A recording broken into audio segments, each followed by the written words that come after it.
మన జీవితంలో ప్రార్థన ఎక్కువ మాట్లాడతాం, తక్కువ చేస్తాం కానీ కొన్నిసార్లు జవాబు రాదు.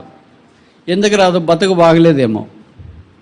ఏ నోటితో ప్రార్థన చేస్తామో ఆ నోటితోనే దూషిస్తాం, ఆ నోటితోనే అదేంటి మంచినీళ్ళు వస్తాయి, ఆ నోటితోనే ఉప్పు నీళ్ళు కూడా వస్తుంటాయి.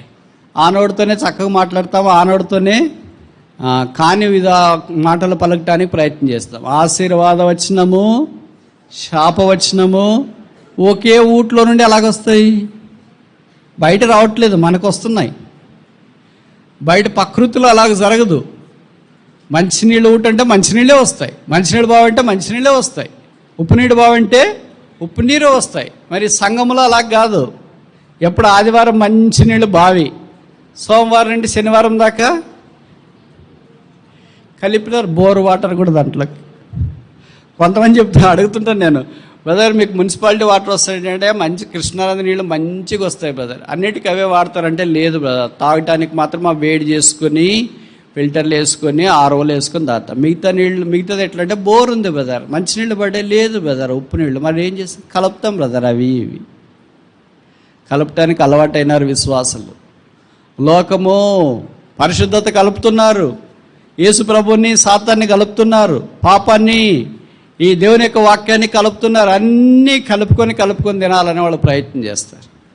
ప్రార్థన అలా కుదరదు. యేసు ప్రభు వారు ప్రార్థన చేయటానికి గెత్సేమనే తోటలోనికి వెళ్ళినప్పుడు తన చిత్తాన్ని వదిలి దేవుని చిత్తం కొరకు ప్రార్థన చేసినాడు. Not my will but thy will be done. నా చిత్తము కాదు, మీ చిత్తమే. కనుక నేను ఈ మాటలు చెప్తే మీరు అనొచ్చు బ్రదర్స్, ఆ కొన్ని విషయాలు చాలా రోజులుగా ప్రార్థన చేస్తున్నాం కానీ జవాబు రాలేదు అయినా విసిగిపోకుండా ప్రార్థన చేస్తూనే ఉండాలి. ఎంతకాలం అని చేయమంటారు బ్రదర్? జవాబు వచ్చేదాకా. ఎప్పుడు వస్తుంది బ్రదర్? ప్రభు సమయంలో వస్తుంది. ప్రభు ఎప్పుడు అన్యాయం చేయడు. God would never be too late. దేవుడు ఎప్పుడు ఆలస్యంగా రాడు. God will never go ahead. ముందుగా ఎప్పుడు వెళ్ళాడు. మనం వాచ్లు పెట్టండి, ఇది వాచ్ పెట్టినారు అనుకో, ముందు పెట్టారా కరెక్ట్ పెట్టారా? ఎవరైనా కానీ ఏం చేస్తారు? ముందు పెట్టుకుంటారు. మనం ఇంట్లో అడిగితే ఎందుకు ముందు పెట్టారు? అయ్యో బ్రదర్ ముందు పెడితే కానీ పిల్లలు రెడీ గారు స్కూల్కి వెళ్ళటానికి కనుక 10 నిమిషాల ముందు. వాళ్ళకు కూడా ముందే తెలుసు. మమ్మీ అంటుంది రే టైం అయిందంటే మా 10 నిమిషాలు ముందు పెట్టినాలే అమ్మా. ముందు పెట్టడం వాళ్ళు ఎలా ముందు? ప్రభు ఎక్కడ మనకింటే ముందు పోడు. అలాగని మన తర్వాత ఎప్పుడో పోతుందిలే అని అనుకోడు. Attends right time. సరైన సమయంలో ఆయన మన దగ్గరికి వస్తాడు. God is never too late. ప్రభు ఎప్పుడు ఆలస్యంగా రాడు. మనం అనుకుంటాం అంతే, అయ్యో ఇప్పుడు చేసింటే ఎంత బాగుండా, ఇలాగ జరిగింటే ఎంత బాగుండా. దేవుడు చేస్తాడు అనుకున్నాం కానీ చేయలేదు ఏంటి? దేవుడు మన పద్ధతిలో చెయ్యడు. Our ways are different from the ways of God. Our will is different from God's will. Our works are different from God's works. మన పని దేవుని పని వేరే, మన చిత్తం దేవుని చిత్తం వేరే, మన మార్గాలు దేవుని మార్గాలు వేరే. కొంతమంది అనుకుంటారు బ్రదర్ యేసుప్రభుని నమ్మాను, అస్సలు అనుకున్నట్లే జరగట్లేదు బ్రదర్. అనుకున్నట్లు జరిగితే జీవితం ఎందుకవుతుంది? ఒకసారి చెప్పనా? నువ్వు అనుకున్నట్లే జరిగితే జీవితం ఎందుకవుతుంది? నువ్వు అనుకున్నట్లు జరగదు, అందుకనే జీవితం ఇది. అయ్యో ఇట్లా అనుకున్నాను అట్లా అయిపోయింది, అట్లా అయిపోతుంది, అందుకనే దాని జీవితము అని అంటారు. ఇది జరుగుతుంది అనుకున్నాను, అది జరిగింది. ఇలాగ ప్రార్థన చేసాను, అలాగే జరిగింది. కనుక నేను ముగించక మునుపు ఒక చిన్న మాట చెప్పనా? మీరు ఈ సంవత్సరము వ్యక్తిగత వాగ్దానాలు తీసుకున్నారు. జనవరి 1వ తారీఖు అంటే వాచ్నైట్ సర్వీస్ రోజు. కొంతమంది వాగ్దానాలు మర్చిపోయి ఉంటారు, బైబిల్లో పెట్టింటే ఎక్కడో పొలంలో ఆడగడ పడిపోయి ఉంటాయి. ఇప్పుడు బహుశా మీరు చేయకపోతే ఏం చేస్తారంటే ఇంటికి వెళ్ళిన తర్వాత మీ వాగ్దానాలన్నీ వరుసగా ఒక పేపర్లో రాసుకోండి. మీకు హ్యాండ్ రైటింగ్ అర్థమయ్యేటట్లు. మీరు రాసింది మీకు తప్ప ఎవరికి అర్థం కాదనుకో మీరు రాయొద్దండి, వేరే వాడితో రాయించుకోండి. అన్ని వరుసగా వాగ్దానాలు రాసుకొని దానికి ఎల్ ఫోల్డర్ అని ప్లాస్టిక్ ఉంటుంది, లేకపోతే లామినేషన్ చేస్తారు. 5 రూపాయలు ఇస్తే 10 రూపాయలు ఇస్తే చేసుకొని ప్రతిరోజు మీరు ఉదయం కానీ సాయంకాలం కానీ కుటుంబ ప్రార్థన చేసుకుంటే, లేదా 2 పూటలు కుటుంబ ప్రార్థన చేసుకుంటే, కుటుంబ ప్రార్థనకు భార్య భర్త పిల్లలు అందరూ కూర్చుంటే మధ్యలో వాగ్దానాలు పెట్టి ప్రార్థన చేసుకుని డాడీకి ఇది, మమ్మీకి ఇది, అంకుల్కి ఇదే, ఆంటీకి ఇది అని. ఫ్యామిలీ ప్రేయర్ అంటే ఎప్పుడు నువ్వే చేయొద్దు. నీ ప్రార్థనే దేవుడు ఆలకిస్తాడని అనుకోవద్దు. కుటుంబం అంతా ఉంది కదా, వాళ్ళు చేస్తారు, బ్రదర్ చేస్తారు, సిస్టర్ చేస్తారు, కొడుకు చేస్తారు, కూతురు చేస్తారు, అట్లా అందరు చేయాలా. మీరేమనుకుంటారంటే నేను చేస్తేనే దేవుడు వింటాడు, ఇంకెవరు చేస్తుందో అనుకుంటారు. అట్లేం కాదు, అదే తప్పు. ఫ్యామిలీ ప్రేయర్ అంటే అందరూ ఒకరోజు నువ్వు చేస్తే ఒకరోజు సిస్టర్, ఒకరోజు కొడుకు, ఒకరోజు కూతురు, అట్లా వరుసగా ఏజ్ ప్రకారం. కొంతమంది ఎగరగొడుతుంది ఫ్యామిలీ ప్రేయర్, కొంతమంది చేయని వాళ్ళని వదిలేయండి, ఎందుకంటే వాళ్ళు స్టేజ్ దాటిపోయారు. అప్పుడే వాళ్ళు స్టేజ్ దాటిపోయిన వాళ్ళని వదిలేయండి. స్టేజ్లో ఉన్నోళ్ళు చేసేవాళ్ళు మీరు చేయండి. మీరు వాగ్దానాల యొక్క నెరవేర్పు చూడండి. వాగ్దానం దేవుని మాట దేవునికి ఎత్తిపట్టినప్పుడు ఆయన అబద్ధం మాట నేరం దేవుడు. ఆయన ఎప్పుడు తప్పు చేయడు, ఆయన ఎప్పుడు పొరపాటు చేయడు. దిస్ గార్డెన్ ఆఫ్ సప్లికేషన్, ప్రార్థనా తోట. మనకు అన్ని తోటలు ఉంటాయి కానీ ఈ తోట ఉండదు. ఏ తోట? ప్రార్థన తోట దగ్గరికి వస్తే అంత ఎండిపోయింది. ఏంటమ్మా అంత ఎండిపోయింది అంటే ప్రార్థన చేయట్లే. ఏంటి బ్రదర్ అంత ఎండిపోయింది అంటే ప్రార్థన చేయట్లేదు. మిగతా రక్షణ తోట బాగుంది, పచ్చగా ఉంది, 4 పాయలై పారుతుంది నది. రాజు తోట ప్రత్యేకమైన జీవితం, ఇది కూడా బాగానే ఉంది, మడుగుంది అక్కడ. వాటర్డ్ గార్డెన్, దేవుని వాక్యం. చాలా అధ్యాయులు చదువుతున్నారు, కడత పెడుతున్నారు, స్మార్ట్ ఫోన్లో ఉంది, ఇంగ్లీష్ చదువుతుంది, తెలుగు చదువుతున్నారు, అన్నీ బాగానే ఉన్నాయి. 4వ తోట దగ్గరికి వచ్చేటప్పటికి ఎండిపోయింది. ఏంటమ్మా ఈ తోట? ఏంటి బ్రదర్ ఈ తోట? ఇది బ్రదర్ ప్రార్థన తోటలే అండి. టైం లేదండి. మనకు అన్నిటికీ టైం ఉంటుంది, ముఖ్యంగా మొబైల్ చూడటానికి ఎంత టైం ఉంటుందో, కానీ ప్రార్థన చేయటానికి అస్సలు టైం దొరకదు అనేవాళ్ళు చాలామంది. If you have no time for prayer, you have no time for preaching. ఇంకోసారి చెప్పనా? If you have no time for prayer, you have no time for preaching. నీకు ప్రార్థన చేయటానికి సమయం లేకపోతే బోధ చేయటానికి టైమే లేదు. మరి చేస్తున్నాను కదా బ్రదర్ అంటే నువ్వు చేసుకుంటున్నావు అంతే, అది వేరే విషయం. ప్రార్థనను బట్టి చేసే బోధ కాదు అది. If you have no time for prayer, you have no time for anything. నీకు ప్రార్థన చేయటానికే సమయం లేకపోతే నీకు ఏ దైవిక పరిచయం చేయటానికే సమయం లేదు. కనుక దేవుని బిడ్డలారా, దేవుని పరిచయం చేసేవాళ్ళారా, చేతులు జోడించి మీకు మనవి చేసేది ఏంటంటే డిసిప్లిన్, క్రమశిక్షణ చాలా ప్రాముఖ్యం.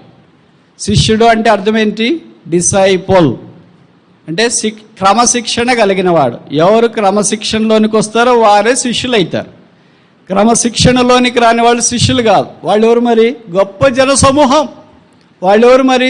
జనసమూహం. వాళ్ళు ఎవరు మరి? రొట్టెలు చేపలు తినడానికి వచ్చిన వాళ్ళు. మరి ఎవరు శిష్యులు? 12 మంది ప్రభువు పాదాల దగ్గర కూర్చోటానికి ఇష్టపడేవారు. ఇది చాలా తగ్గించేశారు. ఉదయం లేచిన మొదలుకొని రాత్రి పడుకునేదాకా. మీరు పెళ్ళప్పుడు ఏమైనా వాగ్దానం చేశారు చెప్పండి? చాలా సైలెంట్గా తెలివైన వాళ్ళు ఇదే చూడుకుంటాడు తెలివంటే.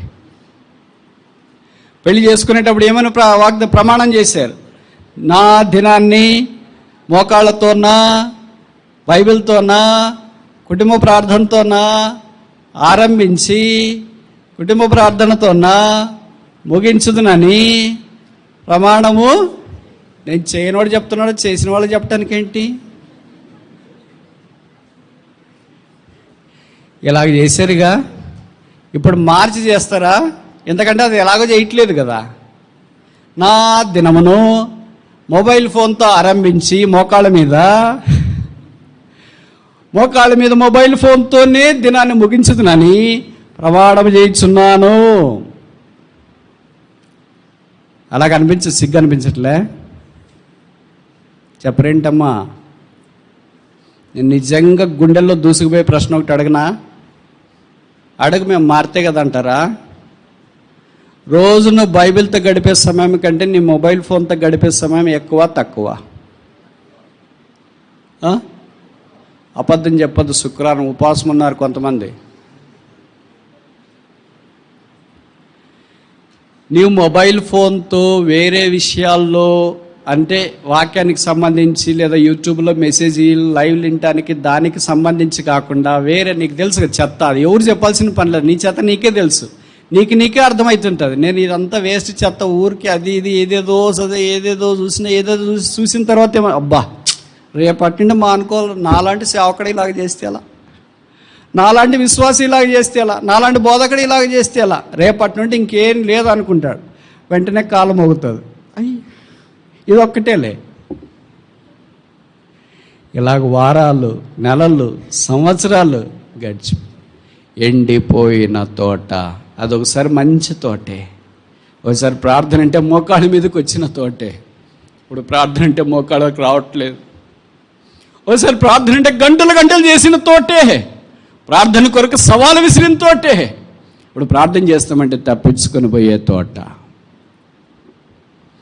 ఒకసారి ప్రార్థన కూడికంటే ప్రజలు తండోపతండాలకు వచ్చేవాళ్ళు, ఇప్పుడు మొబైల్ ఫోన్లు అంటే ఆట. మీరు ఊహించండి.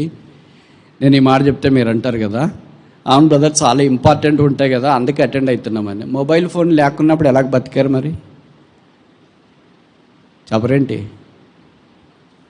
ఇప్పుడు మీరు కింద కూర్చొని మాట్లాడతారు, స్టేజ్ మీద కూర్చొని మాట్లాడతారు, పైకి వెళ్ళి మాట్లాడతారు మొబైల్ ఫోన్తోన. మొబైల్ ఫోన్ లేకుండా ల్యాండ్ ఫోన్ ఉన్న దినాల్లో ఇలా ఇంతకంటే పరిచయం చేశారా లేదా? మీటింగులు జరిగాయా లేదా? ఆత్మీయంగా జరిగిందా లేదా? దైవ కార్యాలు జరిగినాయా లేదా? దేవుని హస్తం చూచినారా లేదా? ఏ ఒక్కరైనా చేరిన వారు వినేవాళ్ళు మేము ఇంతకు ముందు ఇలాంటి దైవ కార్యాలు చూడలేదని చెప్పగలరు? ఖచ్చితంగా మనం చెప్పగలము ఇప్పుడు అలాంటి కార్యాలు చూడట్లేదని. ఎందుకంటే ఆ తోట ఎండిపోయింది.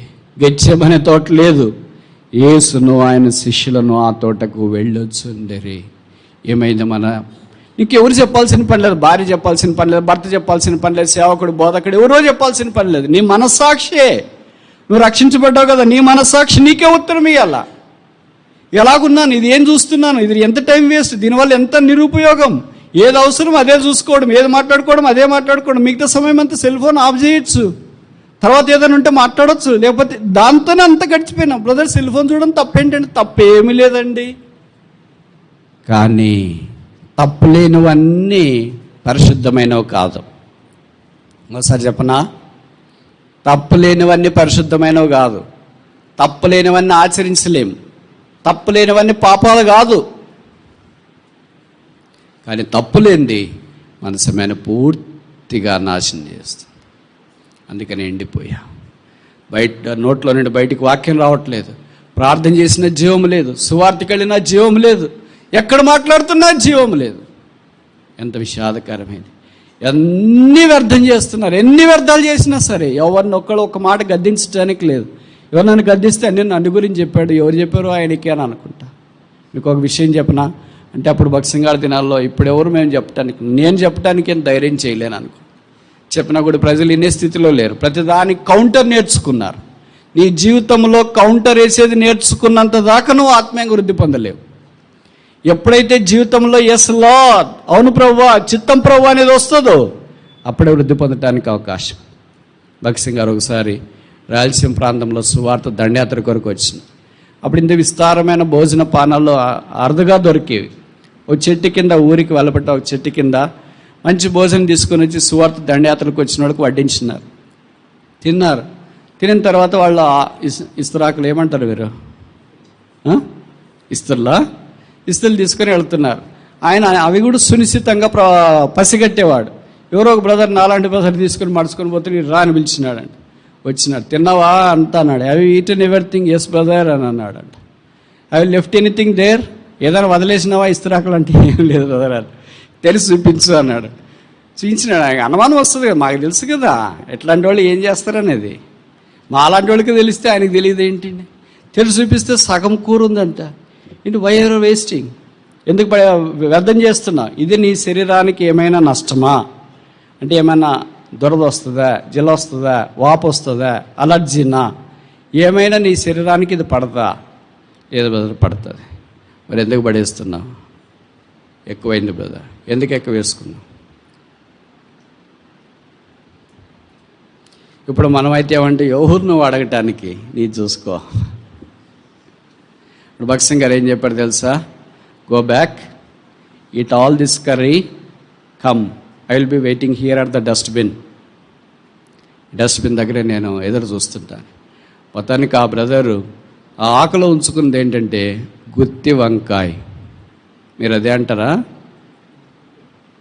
గుత్తి వంకాయ అంటారు. Very special dish, special in Rayalaseema. ఒకసారి తయారు చేస్తే నోరు ఉడుతుంది. ఒక్క చిన్నదానికి కూడా ప్రజలు అలా స్పందించేవారు. వెళ్ళాడు, తిన్నాడు, వచ్చినాడు. మళ్ళీ భక్సింగ్ గారు చూసినాడు. నవ్ షో యువర్ వెసల్, ఇప్పుడు నీ ఆకు చూపించాడు. చూపించినాడు. Okay, now you can throw it. ఇప్పుడు వెళ్ళి పడే.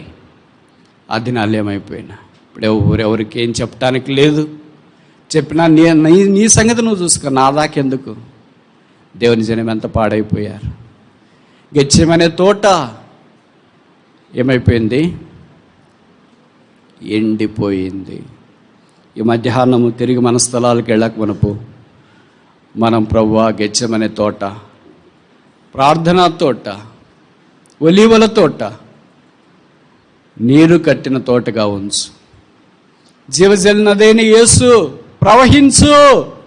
ఈ నది ఎక్కడ పారును అక్కడ సమస్తము బ్రతుకును. ఆ నది 4 పాయలుగా వచ్చునుగాక. ఎవరికైనా ధైర్యం ఉందా? ఈరోజు మధ్యాహ్నము నేను స్మార్ట్ ఫోన్ అవసరమైన దానికే వాడతాను, అనవసరమైన దానికి వాడను. నా సమయం వ్యర్థంగా వెచ్చించుకోను. ఇది ఎవరు ఏం చెప్పాల్సిన పనిలే. నువ్వు ఇది చూడు, ఇది చూడొద్దు, ఇంతసేపు వాడు, అంతసేపు వాడు, ఎవరు చెప్పాల్సిన పనిలే.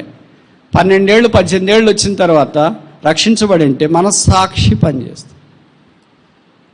ప్రార్థనకు ఆ శక్తి ఉంది. ఎందుకు మనం శక్తిహీనులుగా ఉన్నాం? తోట ఎండిపోయింది, ప్రార్థన లేదు, చేతులు ఎత్తడానికి పైకి రావట్లేదు. ఒక్కో స్టైల్లో ప్రార్థన చేస్తారు. మీరు చూసింటారు కదా మన సహవాసంలో. ఒక్కో స్టైల్. అసలు బైబిల్లో లేదు ఆ స్టైల్, తెలుసా?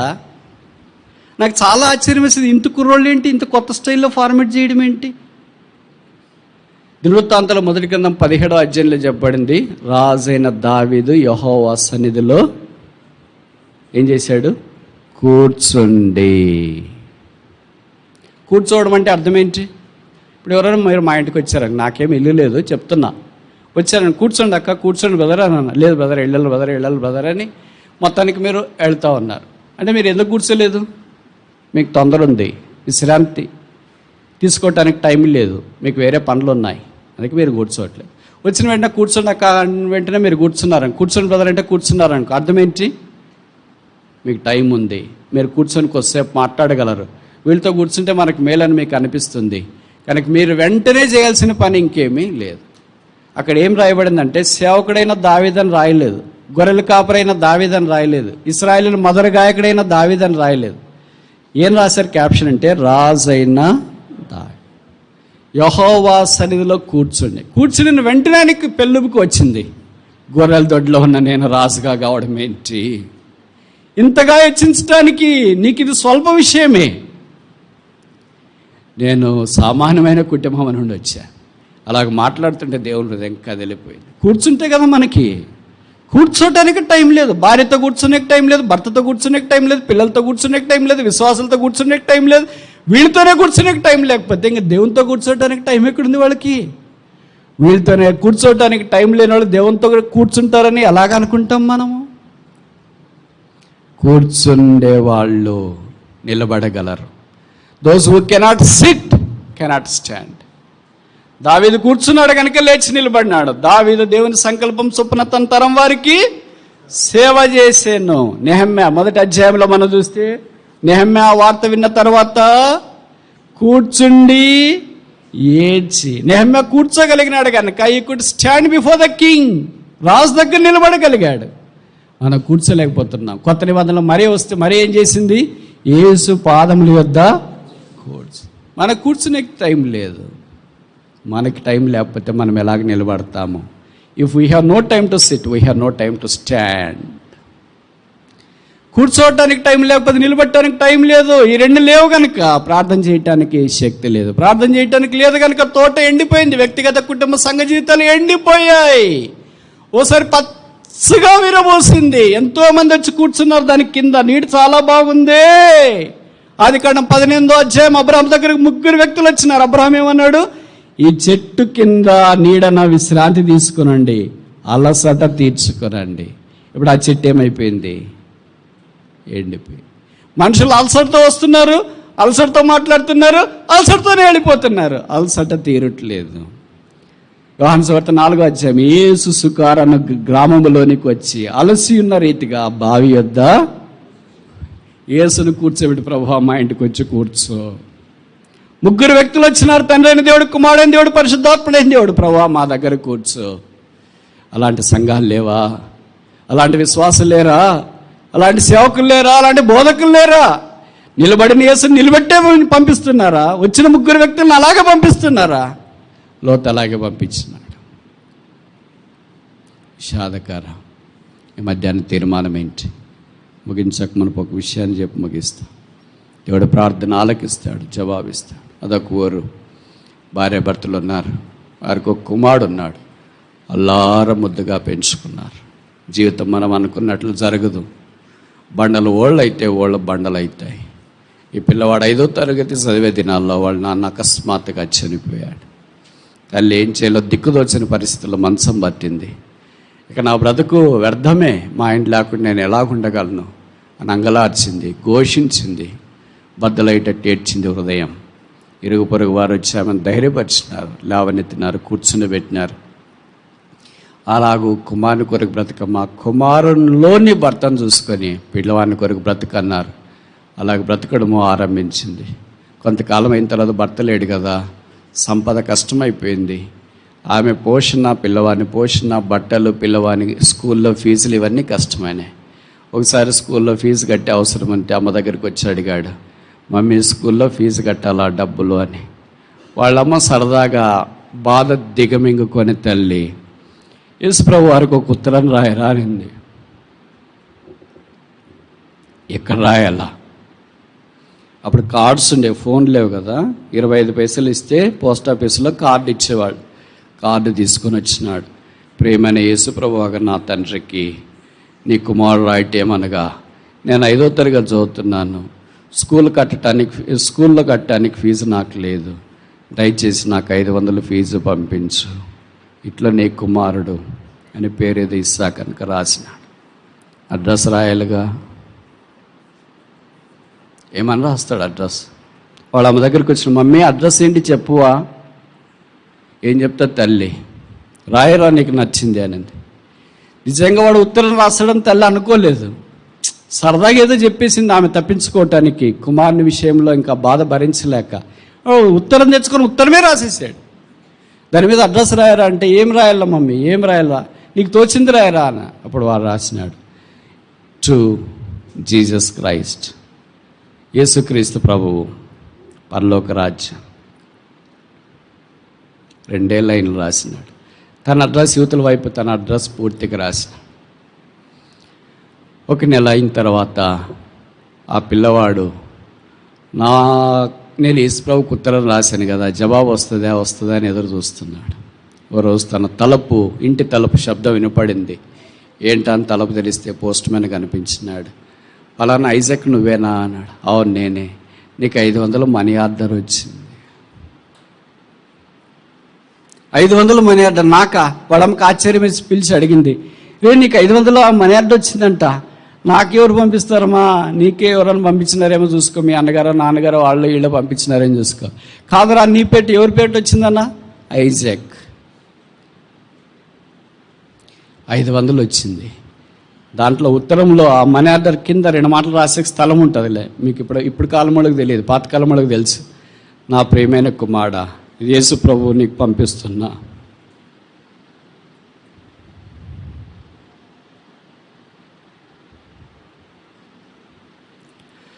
ఫీజు 500 రూపాయలు. నువ్వు స్కూల్కి ఫీజు కట్టి చక్కగా చదివి గొప్పవాడు కావాలి. ఇట్లో యేసుప్రభు షాక్. ఏంటి యేసుప్రభు పేట వచ్చింది, 500 రూపాయలు వచ్చింది. 500 తీసుకున్నాడు. ఏం చేయాలో తోచలేదు.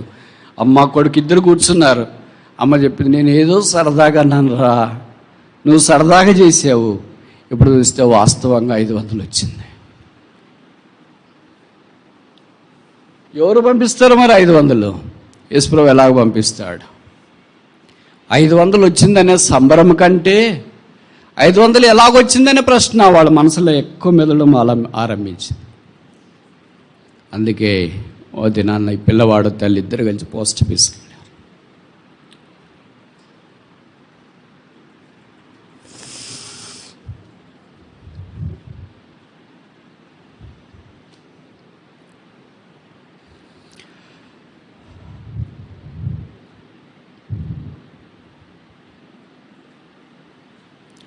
పోస్ట్ ఆఫీసులో పోస్ట్ మాస్టర్ అంటారు కదా, ఆయన లోపల కూర్చున్నారు. ఆయన అడిగి తల్లి కుమారులు అడిగారు, మేము ఉత్తరం రాసి ఇక్కడికి వేసాము, 500 మాకు వచ్చినాయి. ఎట్లొచ్చినాయో తెలియదు. ఇది ఎవరికన్నా వేరే వాళ్ళకి వెళ్ళేదేమో, మాకు పంపించినారేమో. ఇదిగో 500 తీసుకోండి, వేరే వాళ్ళకి ఎవరికైనా ఉంటే పంపించు. అప్పుడు ఆయన అన్నాడు, నువ్వు ఇస్సాక? అవును ఇస్సా. నువ్వు ఉత్తరం రాసావా? అవును ఉత్తరం రాసి. ఆయన ఉత్తరం తీసి చూపించి, ఇదే నాను రాసిన ఉత్తరం. అవును ఇదే నేను రాసిన ఉత్తరం. యేసుక్రీస్తు ప్రభు పరలోక రాజ్యం అంటూ అడ్రస్ రాసావు కదా, ఫ్రమ్ అడ్రస్ నీది రాసావు కదా, అన్నీ ఫ్రమ్ అడ్రస్కి 500 రూపాయలు యేసు ప్రభువే పంపించాడు. వాళ్ళమ్మ అడిగినప్పుడు యేసు ప్రభు ఎలాగ పంపించినాడు నాకు అర్థం కాదు, మీరు తీసుకున్నా తీసుకోండి, ఎలాగొచ్చిందో చెప్పనన్నా చెప్పండి. అప్పుడు ఆయన ఇలాగ చెప్పడం ఆరంభించిన,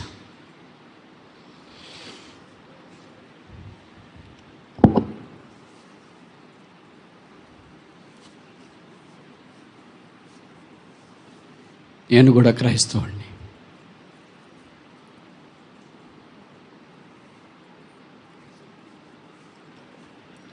యేసుప్రభుని నమ్మాను. చాలా కాలంగా ఈ పోస్ట్ ఆఫీస్లో పనిచేస్తున్నాను. నా దగ్గర 500 రూపాయలు ఎవరికైనా పేదవాళ్ళకి సహాయం చేయాలనుకున్నాను. ఈ ఉత్తరం ఎవరో డబ్బాలో వేసినారు. సార్ట్ చేసే పోస్ట్ మ్యాన్లు ఉంటారు కదా, వాళ్ళ సార్ దీనికి అడ్రస్ లేదు అని తెచ్చి నాకు ఇచ్చినారు. అడ్రస్ లేని ప్రతి ఉత్తరము ఖచ్చితంగా పోస్ట్ మాస్టర్ దగ్గరికి వెళ్తుంది. ఆయన చూశాడు, ఇది అడ్రస్ లేదా, ఎవరికి వెళ్ళాలో అడ్రస్ లేదా, తన దగ్గర పెట్టుకున్నాడు. ఫ్రమ్ అడ్రస్ ఉందా, ఉంది అనుకో.